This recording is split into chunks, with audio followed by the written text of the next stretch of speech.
The following is an open letter to the Prime Minister, the Right Honourable Boris Johnson MP. Mr. Johnson, go home. I don't mean back to 10 Downing Street. That's not your home. That's your office. I mean, go back to Carrie's place in Camberley if she hasn't sold it yet. Go back to whichever one of the ex-wives will take you in. Go back to your dad's house. Just go. You have failed. You are inadequate to the task that is presented you, and your inadequacy is costing the lives of between 1,000 and 2,000 of your fellow Britons every day you stay in office. Now, that press conference you gave on the 27th, where you said, what I can truly say is we have done everything we can do and will continue to do everything we can to minimise suffering. You do realise that there are literally only two conclusions that one can draw from that statement, and those conclusions are both, you need to resign. Because if that statement is true, if you've been doing your level best all year, if there was literally nothing else you could do, then your best is not good enough. And by your own definition, it's never getting any better.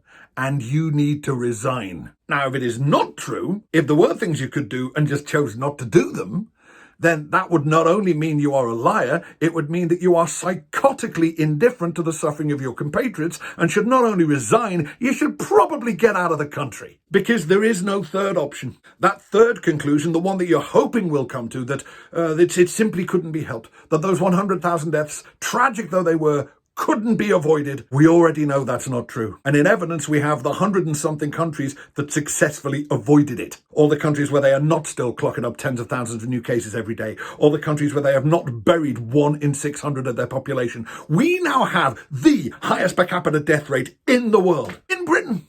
One of the stablest societies in the world. One of the most technologically advanced nations on the planet. One of the strongest, we used to be one of the strongest economies in the world. And we're on an island. We had every conceivable advantage where containing this virus was concerned, and we have completely failed to do so. Or rather, you have completely failed to do so. If you stick this out much longer, there's a pretty good chance you're going to be remembered as the worst Prime Minister this country ever had. And we all know how much you don't want that. So please, for your own sake, if for no one else's, go home.